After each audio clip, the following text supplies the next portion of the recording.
welcome to Two Dogs Digs, or our Two Dogs Digs Hall Pass, or our 22 Dogs Digs 2 Dogs. But since it's Tuesday and there's actually 3 dogs, because that's what Brian pointed out at Two Dogs Digs, we thought we'd make it 4 dogs, and we actually have brought Carl, the lazy reseller from Ottawa, in. So I'm going to bring Carl in and Mr. Good downstairs. Hey. Welcome. How you doing, Carl? Oh, great. Just great. Carl is getting back to his norm from having his whole inventory having to be moved so he could have I see studs. Yes. Thank you. Oh, no, that's just us. Yeah. Yes. It was a lot of fun. But so today we're here because a couple of people have actually emailed me lately and messaged us about things saying, I just can't figure out how is it that you actually figure out how to price items. So it's like, 7 of them were how do you actually price for reselling? Even Rick actually says it sometimes. So I thought, well, instead of just chatting with what we do, some people have seen it a little bit with our 2 Sunday shows where we've done our listed live with us, but Carl's also done it in his list live with him, which is starting back up again tomorrow. So at 5:30, if you haven't done it with him, join Carl at Carl the Lazy Reseller, and you can list live with him, or you can join us. That's usually Monday, Tuesday, and Wednesdays. With us, it's Sundays at 4, and it's our list live. And I like doing it. After Carl inspired us to do it, I actually got like $500 in listings done on the Sunday, and I was really surprised that with the pictures that we took, it took about an hour or so to take the pictures, and it took an hour or so to list. All of a sudden, I was like, I got $500 worth of stuff done. So it's a great challenge to try and push you to maybe think about getting a few things done. Yeah. And you can watch how Carl does it, and you can watch how I do it, or you can join us in it. So far, mostly people I think are watching me. They join you a little bit more, Carl. A little bit, but mostly people are watching, yeah. But but one of the things that we did, and actually sort of also prompted this, was we actually had an item or two that we were pricing and trying to figure out where we would get the price for it. So I thought that the biggest thing to chat about is like when we're coming to looking at items, a lot of people are having a bit of a challenge going, well, what is it that I do? How do I do pricing? How do I research pricing and that sort of thing? So as a start, like what would you do, Carl, like when you're getting stuff? So when you're thrifting, garage selling or estates, any of those things, are you doing any search for pricing when you're thrifting? Right. So exactly that. So I have 2 types of pricing. One is when I am out thrifting, and that one's more shallow. It's like, okay, I see enough sales. This is good enough. I'm happy with what I think I can get. And then when I'm at home, I do a lot more research just to make sure that I'm in the correct range. And I've forgotten by the time I get home what I thought something was worth anyways. So, and then I find out if I made a mistake or if I did something good. So you're looking when you're doing your actual shopping, you're doing a little bit of pricing idea to just say, wait a second, I'm looking at this thing. Is it worth me buying? And I use eBay solds. And that's strictly. So you strictly use eBay solds when you're sort of doing your sourcing pricing. Exactly. I figure if someone else can get it, I can get it too. Okay. No, we're the same way. We actually use eBay solds when we're doing our sourcing pricing. It doesn't make a lot of sense for us to go into 7 or 8 different ways of looking at things, which we're going to talk a little bit about each one of those. So I'm just curious with everybody who's joining us, if that's the first thing that they think about is when they're sourcing, they're doing a little bit of the pricing in their head. But I think the big thing goes when you actually get to actually doing the actual final sourcing or writing it up, that's when all of a sudden the doubts come in, all of the bigger questions, and that's where you can dig a lot deeper into some options that are out there. No, I didn't say when I'm out there, not eBay souls. They suck your soul away with their fees. Vicky says she finds it intimidating looking at things on your phone while you're in the store. How do you overcome that? I have no shame. I look around at the other people looking up things on their phone. There's that too, yeah. I used to hide. Like I used to be that person that would actually hide to the side when I wanted to look up stuff. I'd like, I got to push myself down a road. Not anymore. He's like Eureka, and we're here now. No, now and the stores know. Yeah. They Now, know. this wasn't even for me. This wasn't even like 5 years ago. This was like 2 years ago, even a year and a half ago. Even today, I still sometimes will do it. Like if I've got some neat stuff in my cart, I try and go in between the tallest two children's clothing aisles, and I get in there like with my stuff so I can take a look at it just by myself. And I used to voice command. I don't care. I have no shame, but I will find somewhere to hide just to get out of so you're sitting there with your phone, yeah, and you're actually on eBay going, literally saying like, Ray Dunn bridal bowl. Yeah. I don't worry about stuff like that, but I can see why people would bug people. But I think also when you're at the store and I'll make some decisions that I wouldn't make otherwise. Like for some things, I'm willing to gamble. So if something's hard to find, even with Google Lens, and as you've been doing this a while, you can tell what something quality is. It kind of jumps out at you a bit. Sometimes I won't need to price something, or something's really cheap. Like I got a big bag of, I could tell they were vintage plastic toys, but I didn't know what they were, and it was $2.99 for the bag. I'm not going to sit there pricing that. I'm just going to go, I'm willing to gamble on that. So that aspect happens when I'm actually at the store too. Peter says he fills his cart, goes to a corner, and checks everything. So Peter's sort of in that halfway between thing. He's sort of between Vicky, who doesn't want to look, and Carl, who's like, what the heck does this cost? Hey. He goes and checks everything there. But his question is, how much do you take sell-through rate into account when you're actually sourcing things? Not enough. I don't do it. I'm in the vast minority on that. I think if I only see one sold comp or two sold comps, then I'll check to see if there's a ton listed. But if I see like 10 sold comps, I'm not going to bother because that's good enough for me.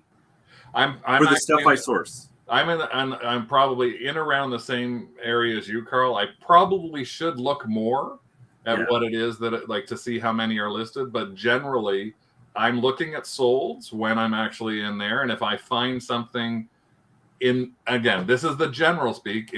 I'll show you something today that I could not find sold, so I bought it anyway. Yeah. But generally, if I saw something that had 4, 5, 6, 10 sales, I'll actually go, okay, there's 4, 5, or 6 or 10 of these for sale, and they've sold. Now I might just quickly hit the solds and go off of solds and go, okay, I want to see what they actually are in current live and go, okay, there's 63 of them or something along those lines. I just throw things in my cart and don't look anything up until Craig asks me, did you look that up? Heather says, if it's cheap, I don't waste time looking exactly. To some degree, we keep that. Dawn says, I give 0 F's because most of her stuff is going to sit for a while, the sold through rate. He has limited space, so he needs to turn over fast. Sell through rate is huge to me. And that's a big sort of idea. Lisa doesn't look at sell through rate either. So I guess the difference in Vicky's asking about what is the sell-through rate thingy you're talking about. I think the basic way I'm interpreting it, and Carl, you tell me if you're looking at the same. The way I'm interpreting it is when I'm looking to buy something, I want to see that there's enough of those things that are selling that hopefully when I price mine correctly, which is what we're talking about a bit today, it'll be gone. It's not something that's going to sit around for 2 years or something like that. So if I'm buying a Monopoly game and I see that there's 30 Monopoly games that have sold and they're all the same edition and they've all sold for $30, I can probably price mine for $25 to $30 and it'll sell. If I price mine at $50, I might sell it, but it may take a lot longer to sell. That's what I look at as a sell-through rate, is trying to see how many items are there. The quirkier the item, the harder it is to figure out a sell-through rate, because you need to know if somebody's actually going to be looking for something. If I can interrupt for half a second, Peter actually posted a really quick explanation of sell-through rate. How many are listed versus how many sold. And with eBay, you're only going to see the last 90 days of activity. So current listings, 90 days of solds. So if there were 100 listed and 65 sold recently, then it's got a really high sell-through rate.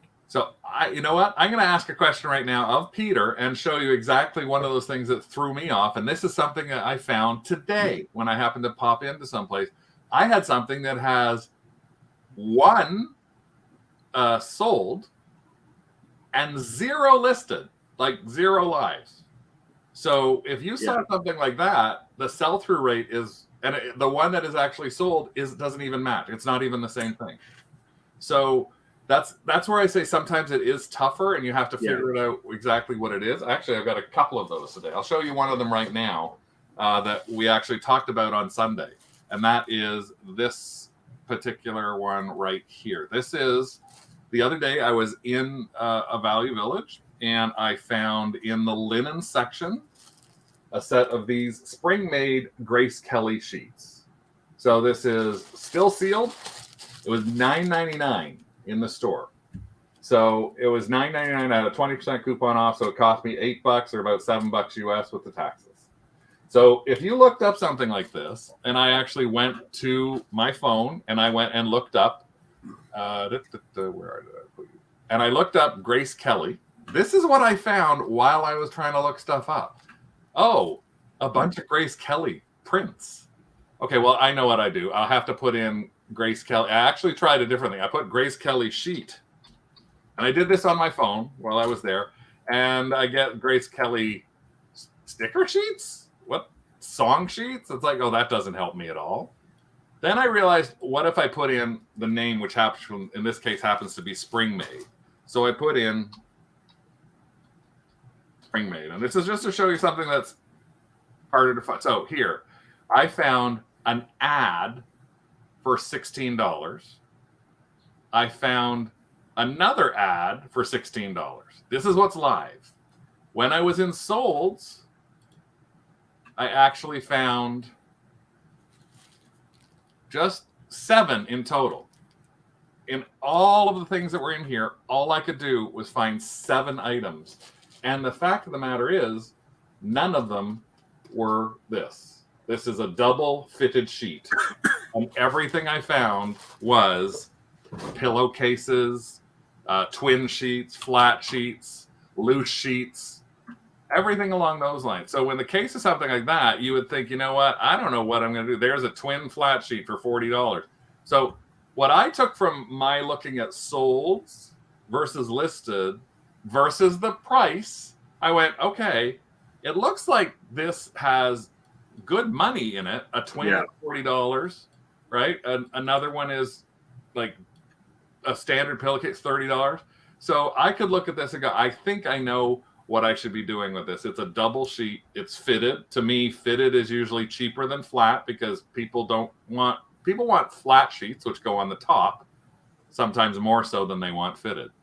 So I went through this, and the sell-through rate would be what? Nothing. There isn't a sell-through. I don't know how long these were even listed. I don't know if these were listed for a week. If they were listed for, well, Lisa's saying fitted always wears out first, so listed higher than a flat. And I understand it does wear out first, but I found that my fitted sheets don't sell anywhere near as well as my flat sheets do. Flat sheets sell to anybody because they'll throw it on a white fitted sheet because they want to see it. So that's just the way I actually end up dealing with it. And so when I look at something like this, there isn't really a sell-through rate. It's a guess. So and you used your experience. I used my experience on it and thought there's nothing live. And I'll tell you what I did. I used my experience on it and I listed it for $60. And I listed it and it sold in 5 hours. That's great. So probably underpriced. Underpriced? Possibly. This is my set. Luckily, there were 2. So, but again, my immediate guess on this was that I should take an item that looks like it's got a pretty good price to it in the store, and I couldn't find comps for it anywhere on eBay for solds. I could only find rough thing. The only closest thing I found to it was a loose king sheet that was at $70. I thought this is a double fit. So it's really a weird kind of thing when you're looking that specific kind of thing up. In some cases, had this issue, would have auctioned it starting at 60. Again, I thought I was pricing it great based on that. And everybody's going to have their own little pricing strategies. It's a range. It's always going to be a range too. It's never going to be, unless it's something, a commodity object. Well, sometimes, Carl, I've heard you actually say when you're about to list something, you're going to go, well, everybody wants this, so I'm asking more. Yeah. Like that's if I don't like going too low, but I have stuff on that too. But you also, I guess you have a little more room for where you may keep stuff and things along those lines as well. So your turnover doesn't necessarily have to be as high as Peter's, I guess. Well, I have some rules on that too. Sorry, go ahead, Rick. No, sorry. I don't think there's any harm in listing higher than your competitors. Yeah. If there are comparable listings, there's nothing wrong with listing higher. That's my opinion. That gives you more room to negotiate or send offers and, perhaps supplement shipping. Well, if I'm not sure, I'd rather price too high than too low. Because for me, I know I've priced it too low, and I've had this happen during listing shows where it's sold during the show in 5 minutes. I know I probably listed that too low, but you're gonna do that. That's part of this business as well. You try to avoid it. I find if it's like 5 hours or a day, then you're probably okay, because if it's when it goes like within that first hour, there's a good chance it's too low. But you use that as a learning experience, so next time I'll be a little more careful. But yeah, and again, part of the thing when you're listing too, don't feel bad if you do sell something because you think you listed too low. In general, you're talking in all likelihood about $5, $10. It's not a lot of times you're talking about $200 difference between what you listed it at and what it sold at. That $58 sheet set, I could have listed it at 75, maybe. I might not have sold it as fast.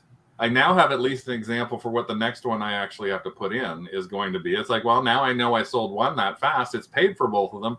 So maybe I'll start that one a little higher. But I would still rather get rid of this for an $8 flip for $50 in less than a day than have it like I have other sheet sets that I can't get rid of. And I've tried all sorts of different pricing on them. So that's the thing where it all becomes, there's never, you don't have to go, you can start higher, but you don't have to worry in some cases about, I made a difference of $5. Yeah, $5 I wouldn't worry about. But when we're talking about things that, like, again, before we go any further, it's like the places that we do move to when you go home or when you're on your desktop. Some people do this on their phone as well. We have this on our phone. We have WorthPoint on our phones, so we always make sure that we subscribe to WorthPoint. As resellers who are in the thrifting category, we find WorthPoint to be a huge opportunity for us to find detail, because it actually gives us 10 plus years of pricing, and its base is eBay. So the really nice thing about that is you can actually find detailed stuff if you can't find something in eBay and it's 90 days. We don't have a tendency, we don't use Terapeak, which is the eBay product research of the past year, mainly because it's not fixed into our cell phones. At home, I'm a heavy user of Terapeak at home. We use Terapeak at home all the time, but not in the not. No, I don't use it at the store either. I do have a link on my iPhone that takes me to the mobile browser Terapeak, but I find it far too kludgy. You have to pinch and zoom, and it just drives me snaky. My eyes go.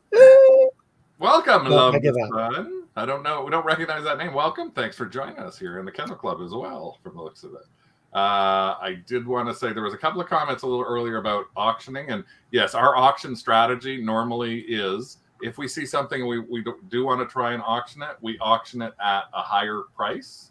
Heather said here, she starts with an auction, then does it buy it now. And that's if you go to our video that's all about how to do an auction, that's one of the things we say is auction it at the desired price. If it goes higher, great. If it's not, convert it into a fixed price. That's our normal auction strategy for the most part on a lot of things. Yeah, add to that, you up it by like 20%. Yeah, then we up it a little bit after the auction's in. We don't actually list it again at the same price. We up it by a little bit.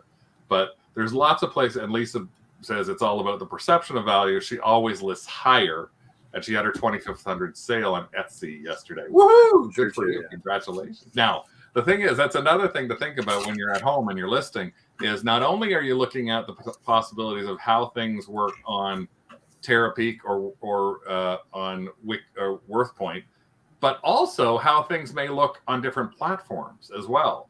So that's one of the things that we think about or try to talk a little bit about as well, which is doing a tiny little bit of research. Even if you've got something you're not used to, maybe take a look at research and say, what does this sell for on a different platform? Because you may get more money on one platform than you do on another. They all have their benefits. eBay has about 4 times the audience as Etsy does, but they're different people. Just like our YouTube channel is different from other YouTube channels. We have different people who watch them.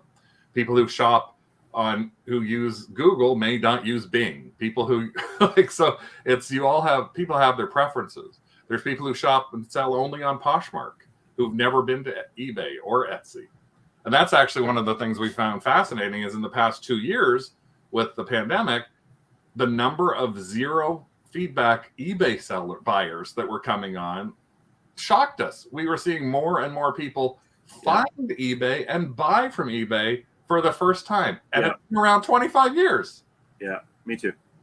We actually were talking with the head of marketing for eBay Canada, one of the who deals with buyer people here, Luke, and he actually has told us in the past that he's told people about working for eBay Canada, and people are already still saying to him now, eBay's in Canada? Like, yeah. So every marketplace has its own sort of way about looking at things. And one of the ways that I want to show you, this is the first sort of cheat that we got. Oh, Holly says she's got a fair number of new buyers too. So Dawn says Lisa got her checking Bing when she can't find a pattern on Google. Yeah, so you look at other things.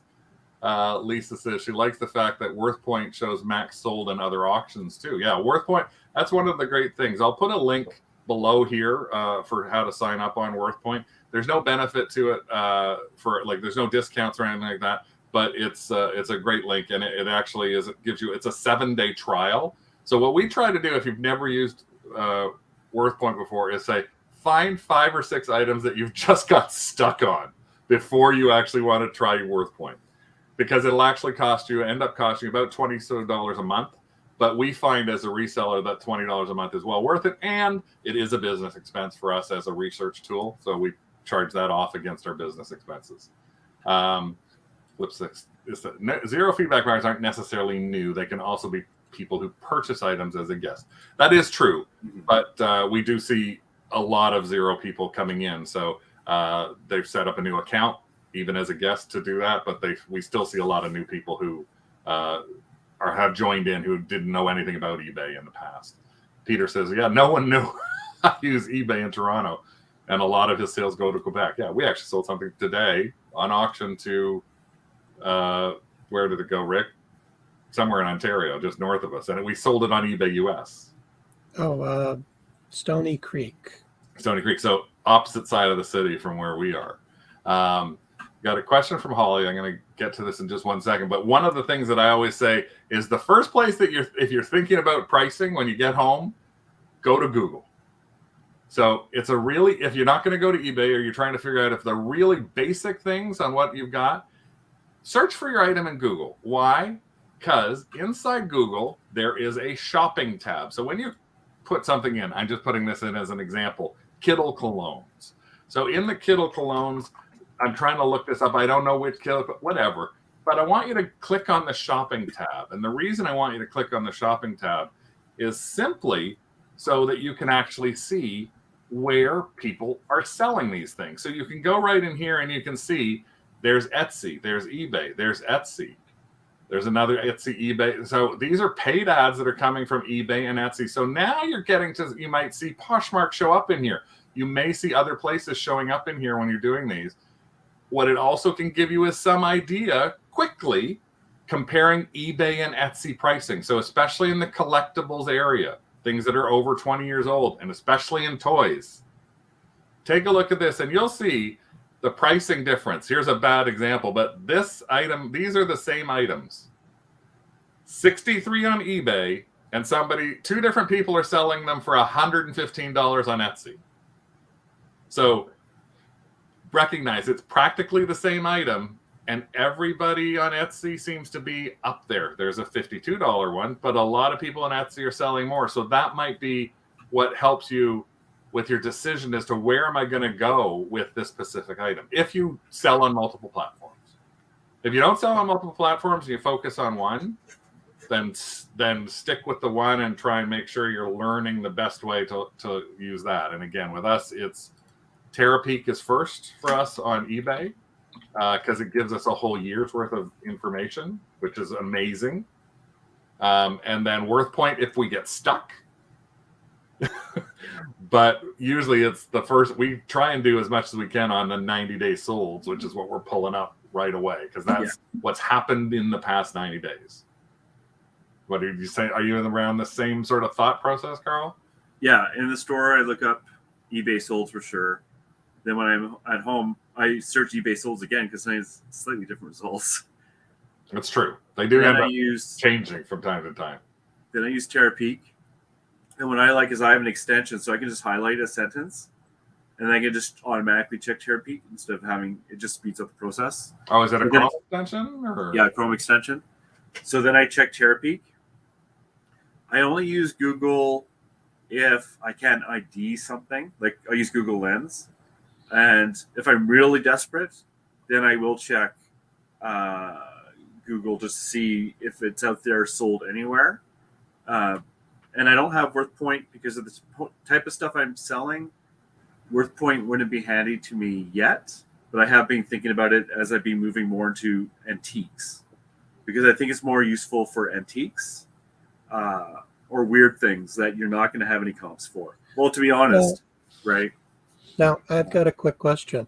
When you are doing your research, is there a time limit that you set for stopping yourself from going down the research rabbit hole? In the store? And do you have any strategy for pricing when you do have an object that or an item that there just isn't a comp for? So that's a twofer, but yeah. So it depends on you're talking about in the store or at home.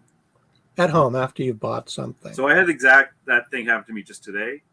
So I was trying to comp this a Walkman, and I don't have this. I can't find this model, but these have similar ones that sold like $500, $600, $700, $800. It could be worth $100. It could be worth $50. I can't find this model number, so I'll put it to a side and I'll research it for when I have more time. So I'm not going to go crazy because I'll get frustrated after a while.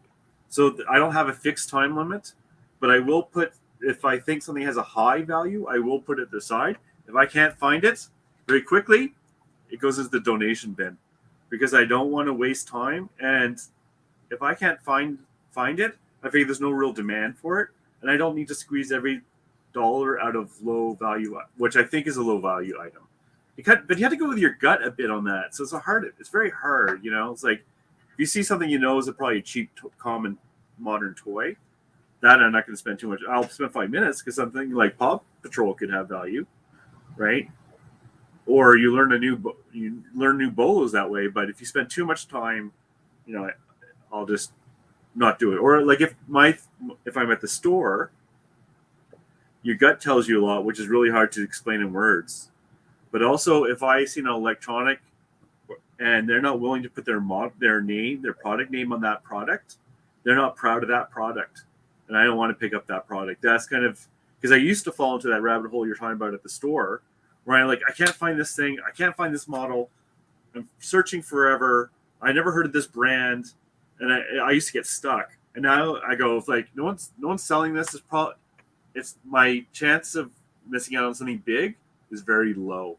So I don't know if that answers your question or. Yeah, it did. It did. It's basically you're looking for quality when you're sourcing. Yeah. And if something seems to be cheap and you can't find comps, you're not investing any more time and effort than the quick 5 minutes to look it up. Right. And when you go back a week later and it's still on the wall, then you're like, but yes. Just a couple of comments. Sammy was saying, are there any sewing items can sell higher in Etsy. Does Etsy have any tools like Terapeak? And actually, Dawn actually mentioned no, sadly not.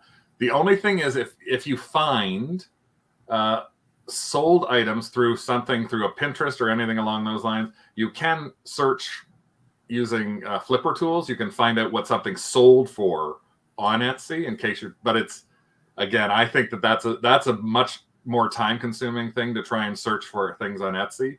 So what I would suggest, the way that we handle Etsy, we use eBay as our placeholder, and then we try and find similar items if we're going to move them to Etsy and price them on Etsy. So we just actually did this with a whole batch load that we had actually picked up in the summer of crochet patterns. And it was crochet patterns that were this thing, Rick can grab them from the base where they are underneath the desk in the dining room. There were these boxes that had 12 things in them. It was called the calendar dolls. And it had 12 patterns of crochet. And every year they came out from 1990 to like 2005. And we bought this 2 tubs full from this woman for $30. And I thought, okay, this is amazing. I started looking them up, and I looked them up quickly, and it was not at the garage sale, but as soon as I got in the car, I looked them up, and actually we went back to get the tubs as soon as my quick look was like, oh, this is a $50. Every one of those is $50. I was like, no, I happened to look up something that was just an awkward sale, and generally they weren't selling for a lot of money. When I got home, sitting there with this, now I've got 2 tubs full of these things, filled with 12 pictures in every single one of them. Well, what I ended up doing was I looked up on eBay, and they really had nothing as a good sale. But I looked up on Etsy and saw people selling individual like pages, just one thing from it, for $6 to $10. So I literally took 3 of these, pulled them apart, and Rick scanned them all in as separate things. So easy to just copy. We priced them at $10 a piece. We've already sold $40 for it in like 2 weeks. Yeah. We have 300 more of these things. So all I have to do is get some time into it. But again, it was a quick lookup, and it was a sort of a failed quick lookup because it was like the wrong price. But it was So, but that's what I went to Etsy, how are other people selling it? I don't have to care about even what their solds are. I'm seeing like-minded stuff in the $5, $6, $7 mark. I just put ours at $10 with free shipping. Other people were putting them at $5 or $6 with $3 or $4 or $5 shipping. So that's how I ended up listing and then selling.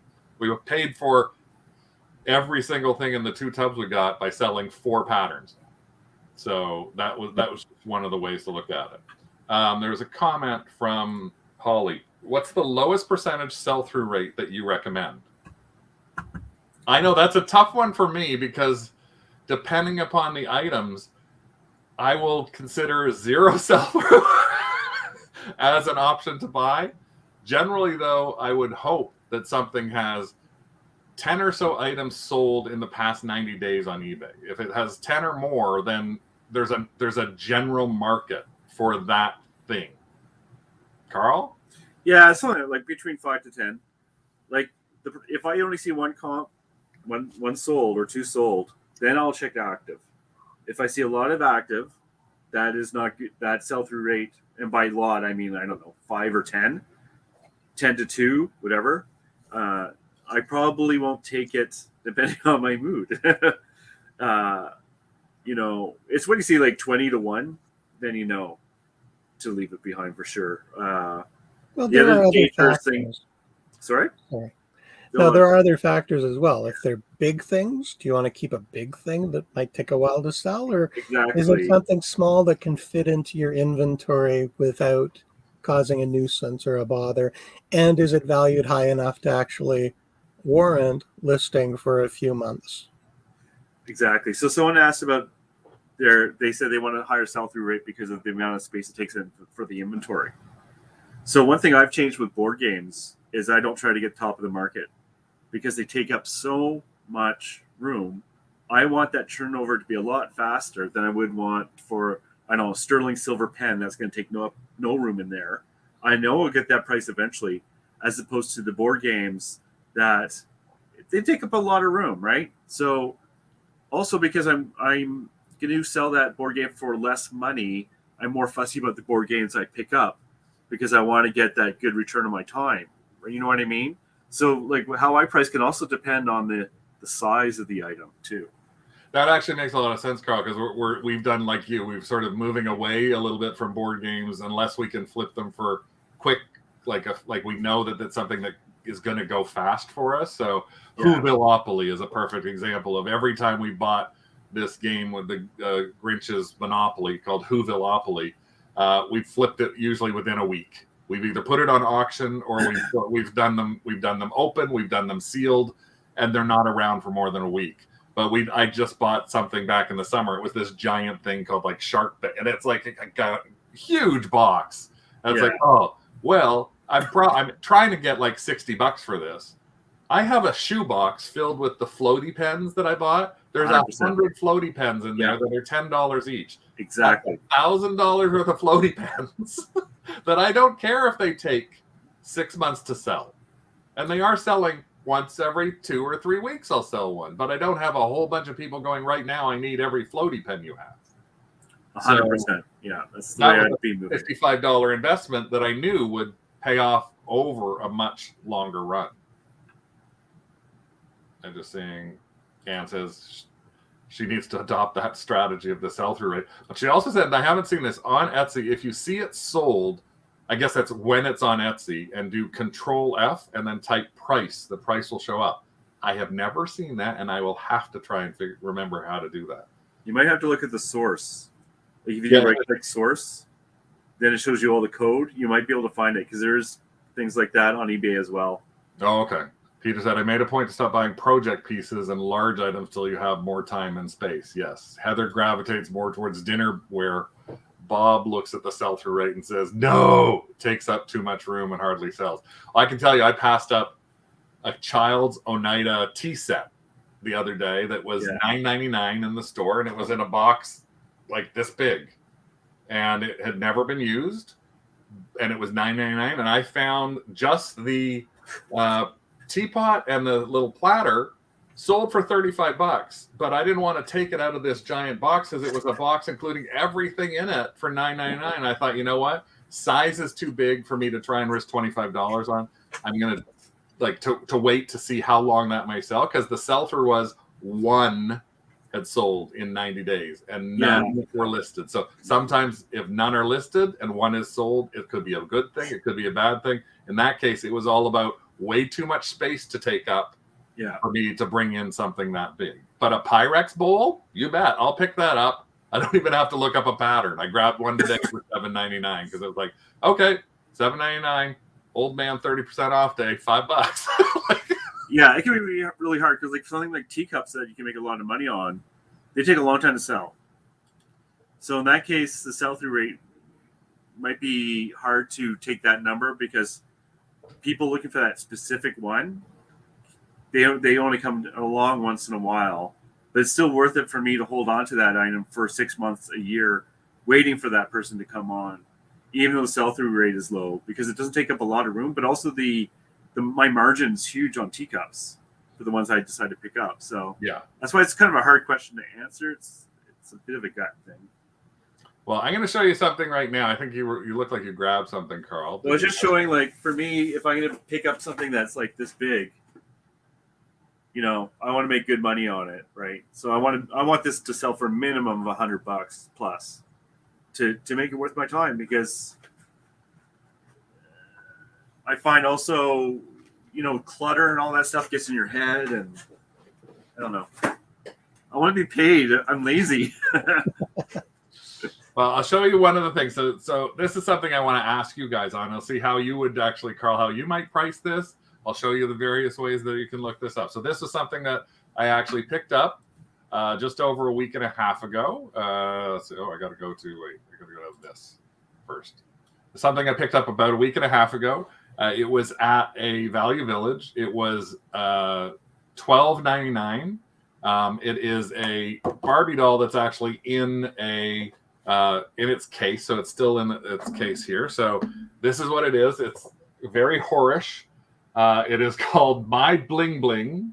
which is like an absolutely awful name. My Scene. It's Barbie My Scene doll.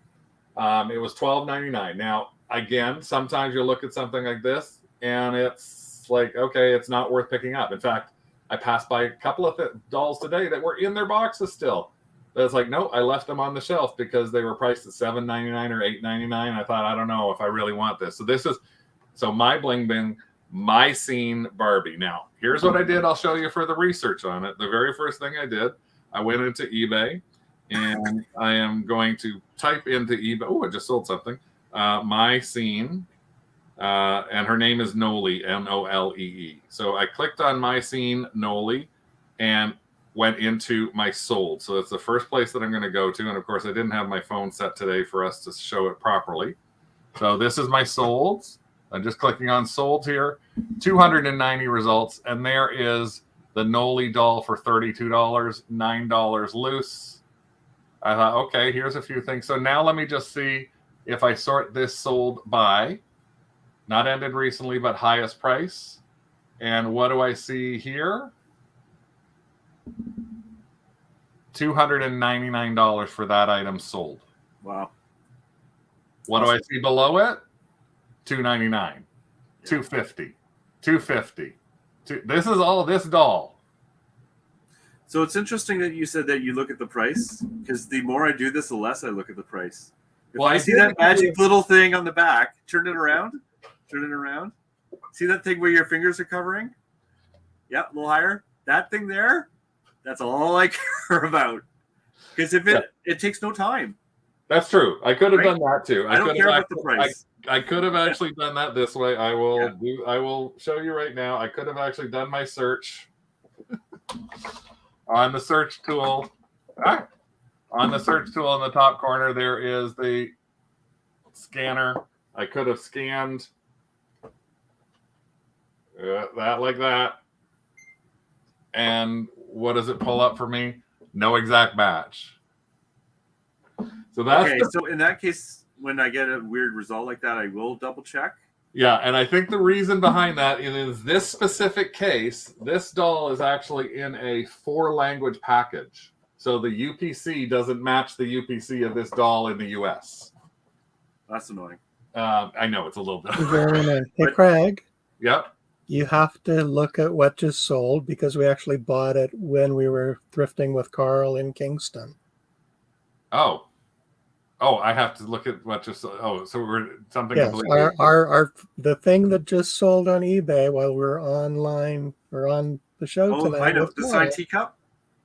Pardon? The signed teacup. Yes. Yes. What? I'm just going to get to it. This is what we just sold. It's funny that we were talking about. That's wild. You were talking about teacups. This is what just sold. Yeah, that's awesome. And they used the 10% off everything coupon. So that was a nice find. Obviously I remember that one well. So that just sold for $125 less $12.50 because we have a 10% coupon on anything over $19 on our store. Yay! So, that was your find, Rick, right? Yep. You found that. Yeah. Nice. I think I got to the aisle like 10 seconds before you did. Racing around. Hey, I got toner from that store. I was pretty happy with my toner. Yeah, you got your toner. So let me show you. This is what we were looking at. So I go there, and so the first thing I was doing was looking at on the site. Let me pop in from the Grace Kelly, and I'll just do this on here because it's bigger. So Nolee, My Scene. So when I'm trying to figure out what to price something like this on, again, now I do, because that's just so high. I thought I'm going to take a better look and see what else is out there. There's 520 of these, but here's what I'm doing. First thing I'm going to do is the first thing I want to do. Somehow this one went to Chinese website from the looks of it. First thing I'm going to do is I'm going to put in new, because I don't want to compare. That's the other thing to think about is when you're doing your searches, maybe think about comparing like-minded to like-minded. So when you're trying to get your pricing, so you're not looking at everything that's used if you're selling something new, or you're not looking at everything that's new when you're selling something that's used. That's an extra little thing to help you think about where your prices go. So in this case, I'm going to actually start this because I saw there were things that were high. I'm seeing where things are listed right now. It's like, okay, that specific doll. Okay, I'm not seeing it. I'm not seeing it. And there it is for $227 plus $37 from Mexico. And then I'm still not seeing it. So to me, I'm going, okay, this specific issue of doll in that outfit, I'm not seeing a lot of, and now I'm getting down to the $150 mark, etc. That's in what's live right now. What's sold right now, there's the one exactly as I showed you. That's the exact doll that I picked up, and that is sold at $299. Sold at $299 with an offer. I can use Flipper Tools to find out what that is. $250. $250 is these ones are a little different. And then we're getting into $194, and that was sold January 22nd. $194. That looks like the same one. $174.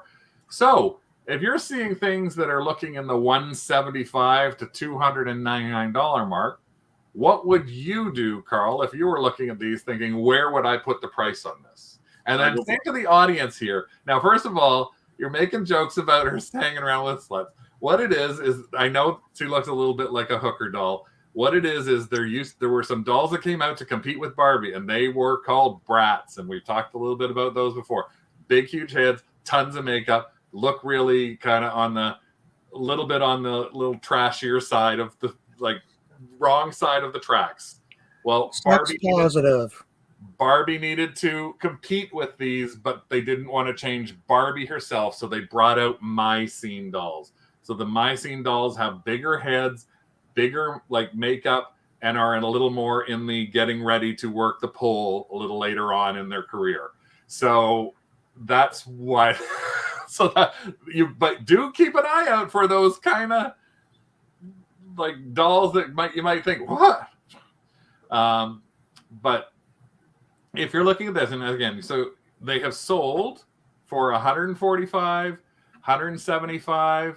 They've sold for $194. They've also, and that was January 22nd. And then these others sold Feb 1st for $299, Feb 17th for $299. Different sellers, different pictures. I would list it for $249 to $300. But one thing I've noticed, you use an American address, right? Yes.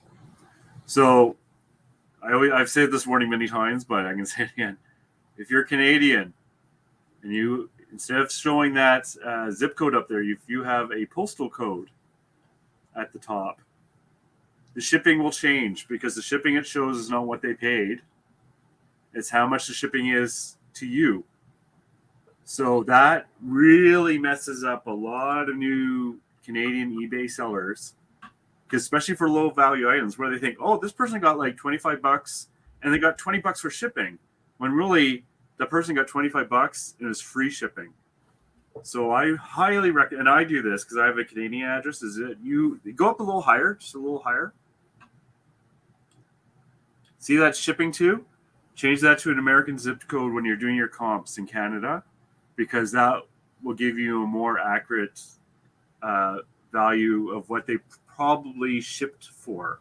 So here we go. So this is updated with that in there. So now it's saying it's shipping to Toronto, $26 shipping US to come to Toronto, $25 shipping from the US to Toronto, whereas it was. And this makes a huge difference if the doll was selling for $25.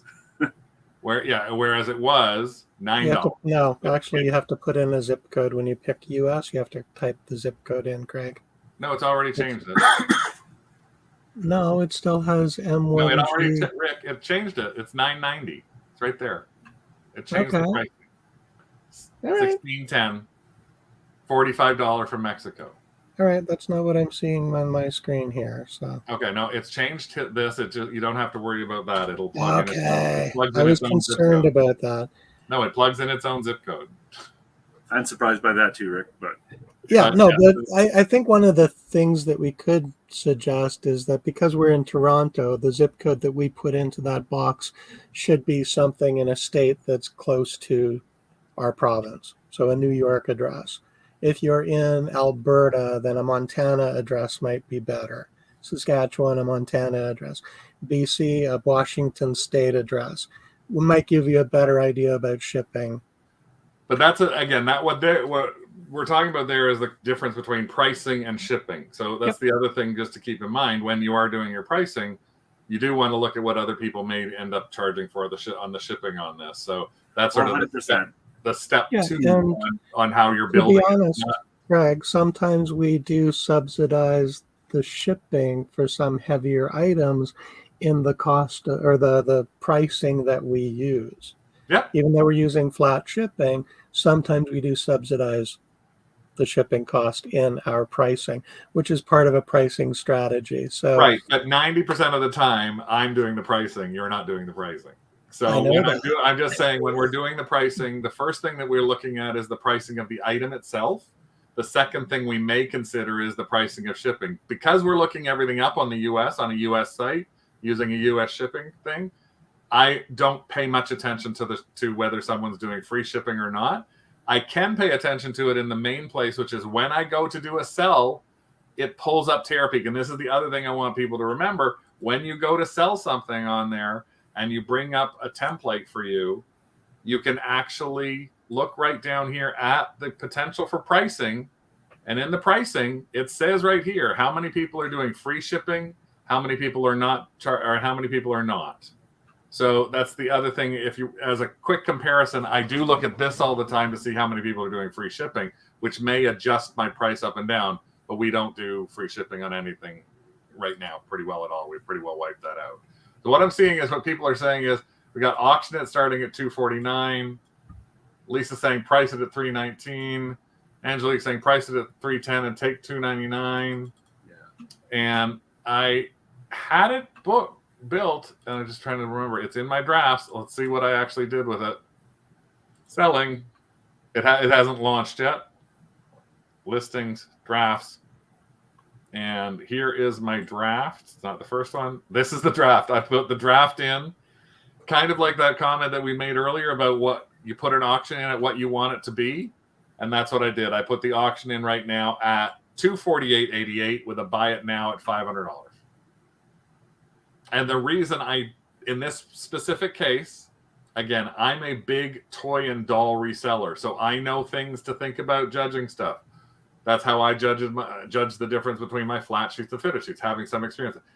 The multi-language box can be literally a downfall to some collectors. They do not want a box that is not English-only USA boxes. There are other collectors who are the ultimate, who want a box in every language, in every version and everything like that. I don't know who I'm going to get with this. So from my standpoint, I'm happy with a $248 list price. If it sells on auction for higher, great. If the buy it now goes, great. If it doesn't sell, I'm going to move it up to like the $299 mark as a real price, like a fixed price. But I'm not going to worry that I lose out on $40. I'm just not going to put it at $170 to start out with. So I was right in the middle. I was right on where Heather was, $249. I got $248. So what do you think about that, Carl? I don't use auctions. Huh? I don't use auctions. No? No. So for me, it's a little hard to... If you looked at, if this was like a fixed price, would $248 be low for you? $299. Okay. That because other people got it, and I'll lower prices over time. And I don't even do best offer too. And people associate higher prices with higher quality too. Well, in some cases they do, but we've gone up on price on things. And again, it all depends on how you want to work your own business. Because part of what we realize when we're working stuff is we can price stuff above other people and sell it. We can price stuff below other people and sell it. But we can also have the exact same thing in the opposite happen. We can price at, above, or around. We could put this at $175 and have it not sell. There's nothing that guarantees that if you put something above or below somebody else's price that you're all of a sudden going to get it, because one sold for $299. Yeah, the way I look at it, and it's different from you, Carl. That's fine. It's just how we have it. I look at it and I go, if one sold for $299 and three sold for $175, that $299 is an anomaly, and whether I'll get $299 and I want to flip it fast, that's what I'm looking at. So to me, $248 was kind of like that in between rate. It was sort of like 2 are here, 3 are here, 1 is here. I'm going to stick with where that 1 is to see if that multi-language box is worth at least getting that much for. I might end up having to drop it to $175 by the end of the to sell it at the end of the day. I'm still going to make over $150 on it. So I think the range of 250 to 300 is fine. Like that's a good range. Yeah. Craigie? Yep. Heather had a question. Why add the buy it now to your auction? In this case, I added the buy it now because I'm thinking when I said there's 2 different people, there might be that person out there that is looking for a 4-language box, which is really hard to find in the Barbie and Mattel world. So I thought instead of actually putting an offer out, because you can actually ask for offers on auction, I thought I'd double the amount. It's 28 cents for me to add that in as a buy it now. So if somebody really is interested in it and they're thinking, oh my God, it's the 4-language box. I've never seen this on eBay in 2 years of looking for it. I don't want to risk losing it on auction. They might just run out there and buy it at the $4.98. I do that only on about 10% of my auctions. Most of the time, the $248 is what I expect to get it at. But about 10% of them, I'll throw sort of what I consider to be an exorbitant bid in as the buy it now, because it's worth me paying 28 cents, especially when we're talking about $100 plus items. Yeah. Sky high dreams. Nice. I like your moxie, kid. So that's actually going to launch. Let's see. There it is. Where's my draft going? I'm going to launch it right now. So it actually is going to launch, and it'll end next Tuesday, right at the end of our show. Oh, geez, I got to fix an item specific. Type. Oh, doll. There we go. All the others should be in there. Done. Of course, the other important thing is condition of your item. Yes. If it's used, right? Well, this one is new. No, yeah, I meant in general, like for when I'm pricing, because if something's really minty, then I'll obviously ask a lot more. If something is, quite damaged and there's a lot of competition, I'll go quite low just to get rid of it. For something like this doll, I would even check Amazon because it could be much higher on Amazon, and it's new in box. So I would check Amazon when I'm doing my pricing as well. Yeah, it's one of those weird ones, and again, because we've dealt with dolls for 25 plus years, we're very used to dolls and action figures and that language thing. It's one of the things we always say is if you're listing into the world and you have a bilingual box and you're in Canada, make sure you actually announce it's a bilingual box in your listing and clearly show the bilingual side of the box, because there are US sellers who will be pissed if they get a bilingual buyers, box. yeah. You know a lot about that particular item. So that makes sense. I'm talking about like for me, I wouldn't know that. So that's the mentality I would take with a general item that I don't have a super and it's not so much like knowledge about. Well, no, and I don't think with something like what you've got with a cassette player or with in the toy, specifically in the toy and action figure category, language can be a stickler for 100%. A lot of collectors. But I've got a record player, I've got a sheet. In most of those cases, we've never seen anybody care. We've been asked, have we actually sold any with a buy it now? But one, just one, and it was about a year and a half ago. And but I don't think the difference between the starting $50 and your buy it item, now and I think we had $75 put in as our buy it now. So It was only a $25 thing, but it was still made us happy. We've had people ask us to stop auctions. Yes, we've had people do that too. We've had offers on things to stop an auction. We don't. We put it in at where we want it to be. So again, I think the key thing, some of the things we chatted about, but we didn't get too far into them, was that one is you think when you're checking in the stores, just quickly check and see whether or not some have sold. If there's 5 or more, then you potentially got an ability to make some money on it, whatever it's costing versus what it's selling for. So make sure. I think one of the things that I forgot to even mention is any pricing you're putting on, just right off the top of your head, take 20 to 25% of that off as the cost of actually selling on a platform. Whether it's Poshmark or eBay or anything like that, you're going to be paying the fees on shipping. You're going to be paying the fees on your item. If you do promoted listings, you're going to pay a little fee here, there, and everywhere. You got to buy your boxes. You got to buy your bubble wrap. So anything you list, if you see something in a store and it's $10 and you see that it normally sells for $15, doesn't matter if there's 100 of them that sold. That $15, you're only going to clear 12. And if you only clear 12, you've only cleared $2, $1. Yeah. That's a lot of money a lot of time to work on for $1. Yeah. Found it for 50 cents or a nickel or something like that, that's a completely different story. If you can list multiples of them, that's a completely different story. But if you can only list one, try and make sure there's a good enough margin for you there. Then you're going to home and you start looking at Terapeak if you have it, which everybody does. Look at 90-day sales. Look at Google for sale, what other people are pricing things at. And always remember to compare, as Carl said, condition to condition, new to new, perfectly new to sort of new, used to cracked apart. Like if you see things that are scuffed up or any of those kind of things, try not to be comparing your price to the price of somebody else's who's like, looks like it just came out of the box, to yours it looks like it's just been run over a box. So those are sort of the ways that I think you just sort of have to manage it. Every person has to manage their own, what they want to get for something. And a lot of times in the thrifting world, you might even be guessing. Yeah.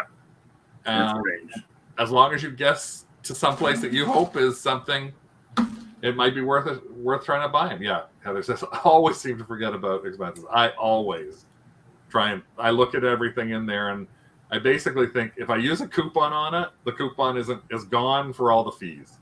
So if it's a $10 item, I got to be able to sell for $25, because other than that, I'm going to make $1 or $2 on it. So that one's hard to answer because you have to take into so many accounts of what you want to make an hour. So yeah, and for all your time and everything like that. So yeah, Carl does it in a lot more detailed way of doing that. I do it in a very esoteric way. If I'm going to pack pottery, I better make good money. That's my philosophy. Yeah. Lisa aims for 10 times her price or higher. Yes. Well, Vicky actually had a comment or a question. Is it true you triple the price as a minimum to sell?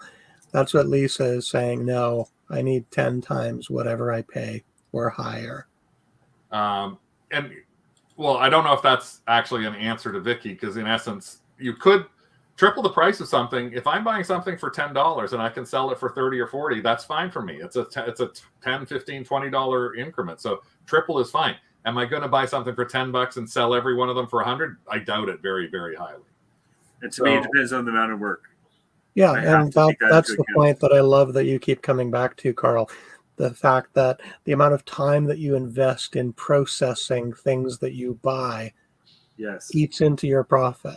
And the shipping time and all that stuff. Yeah, you can't just, like for remotes, I'll buy a remote for $5 and sell for 20 happily. Because it's easy to test. There's demand for it. It goes in a poly mailer. Bada bing, bada boom, gone. And I know how much it's going to ship for. Where, like for example, a big board game, I better get $80 for that thing. Even if I buy it for $5, because the amount of work is just so high. So and that comes after a while, and whatever you like to do too, Lisa was replying to that. Unless it's over 50, and I can sell for $100 to $150. So Lisa won't buy something that she can sell for 3 times as much unless it's a $50 item. Susan, my rule is 4 generally. It's a basic. And that's just it. I don't have that rule. I look at anything. I will sell things that have 2, 3, 4 times their value that I can buy for $5, $10, and list them for $25 or $30. That, like in essence, this would not be bought by Lisa because it was a $9 item that she couldn't sell for over $100.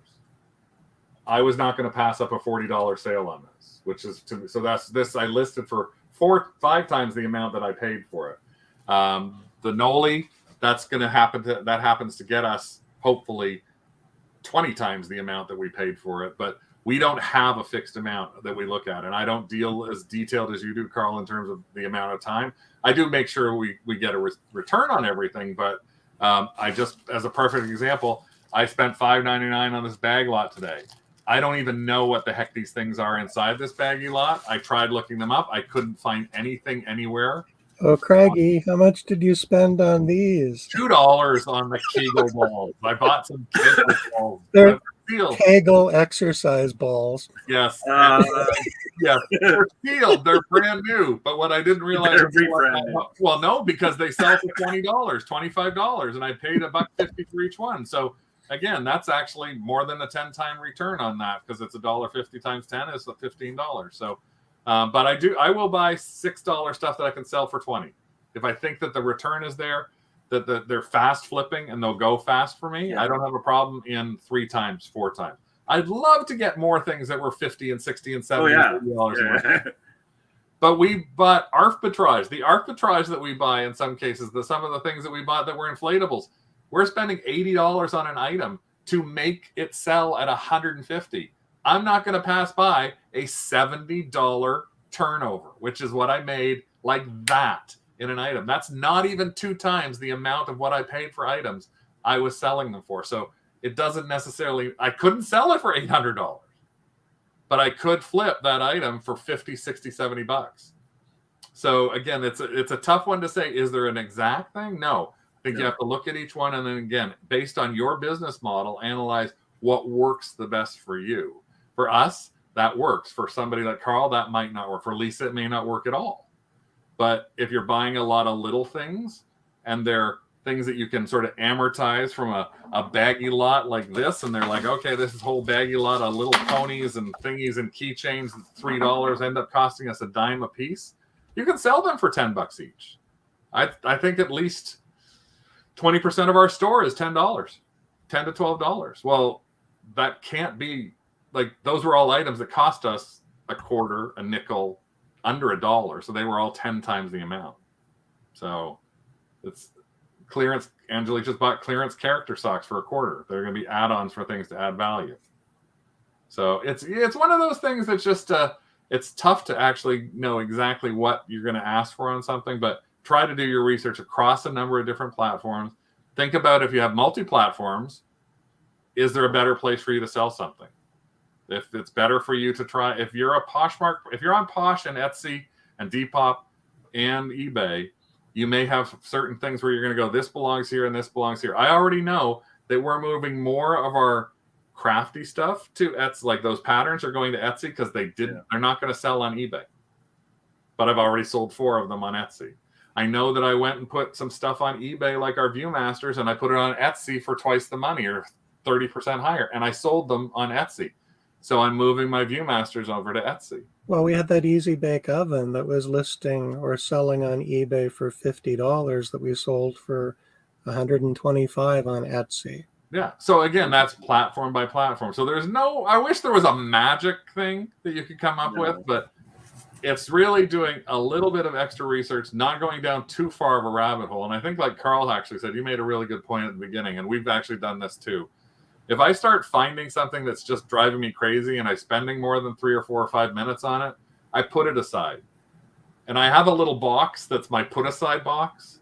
And that way I can go to that box when I have leisure time, when I'm watching TV. I'm not in a rush. I'm not trying to list a bunch of stuff. And then I go, now it's time for me, or I go to Rick. Rick, here you go, rabbit hole. Go away. Come back to me. And I like rabbit holes. 3 days later, he'll be like, look at all the different things I found. This is the person who created it back when they were first getting married. And this is their child. And it's worth $1. All he's saying is, I just want to know a price. But he still won't have that, and he'll go back and do more. But again, I moved some of that stuff that's a little harder. Funny thing is, we just picked up an Iowa cassette, just like the one you're holding, Carl. Oh, really? That's funny, yeah. In red.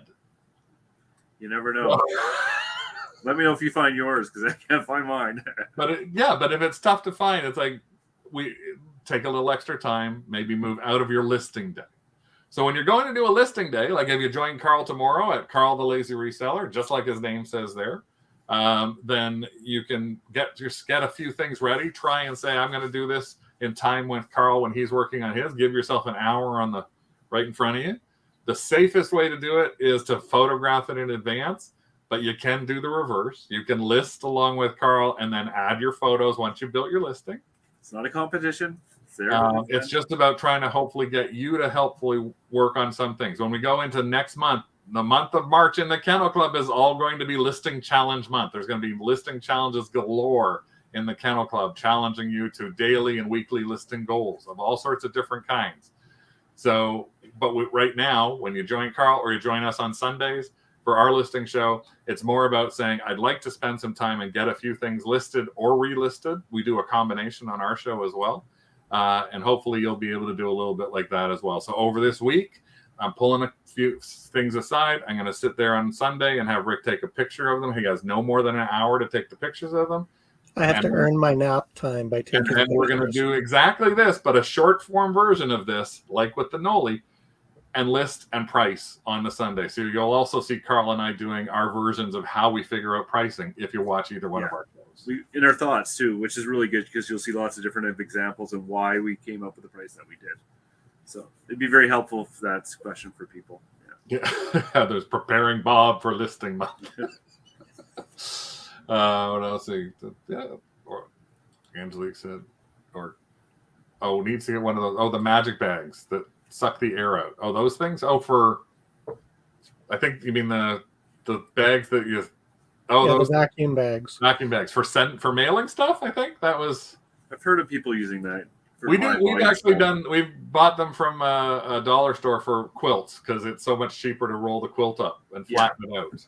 Yeah, my nightmare is having the bag expand during shipping and explode the box. Hopefully it never does that. Well, no, we've done it twice. So hopefully a little disjointed, but you might have got some ideas on how Carl does his pricing, how we do our pricing, and maybe got some ideas from some folks who are watching as well. Give you a little bit of a suggestion. If you do have questions or you're really stuck on something or any of that, post it in the Kennel Club. For those of you who are members of the Kennel Club, thanks so much for supporting us for the $3.99 a month. If you do, again, if you go in there, you can say, I can't figure out what you would price this at. There's a bunch of us in there that'll all look at it and go, well, I think this, I think that. You might get Carl telling you this much. I'll tell you this much. Don may tell you this much. Nellie may tell you a different amount. But at least you'll be able to see that just like reselling, there's no one fixed rule for how people resell. You do you the best way you can and make sure you keep the F for fun in thrifting, just like our show. Hopefully, because otherwise it would just be here on a Tuesday night. Because otherwise, yes, it would just be threading, and nobody wants to just. Carl, good luck with loading the rest of your shelves back up from your reno of a week and starting your store back up again. We're going to try to be there tomorrow for 5:30 to get at least a few more things listed, like this bag of things I have to figure out what they are. But if I found one of these possible things and it looked like it could be a $30 thing inside here. What dog is that? Since I'm with the two dogs, what type of dog is that? Do you know? This is gonna be listed tomorrow, and I have to figure out which type of dog that is. I do not know. It's a puppy. That's all. Good one job. One job. Okay. Yeah. So it's Carl, thank you so much, Carl, for joining us. Thank you so much. But I only asked him about an hour ago because I thought we need somebody else's ideas. Bull Terrier. Bull Terrier. Thank you very much. Now write that down before you forget, because otherwise I'll try to remember too, in case you're writing it up tomorrow. If we do that, the F would mean something else. Yes. No, we don't want the F to mean something else. Post a pic in the Kennel Club. Yes. Yeah. I think that's about the other thing. So Google Lens. Lisa says it's not a bull terrier. There we go. Pointy heads. Well, I don't. I have a big round head. Yeah, never mind with Rick. He's got a pointy head because he's normally the smarter one in here, and his hair's a little. Yeah. Carl, the smartest one in the room right now. So thank you so much again, Carl, for joining us here. Hopefully we'll see you guys next Tuesday or Sunday or at Carl's show. We'll see you soon. Whoa. Bye. Thank you. Bye.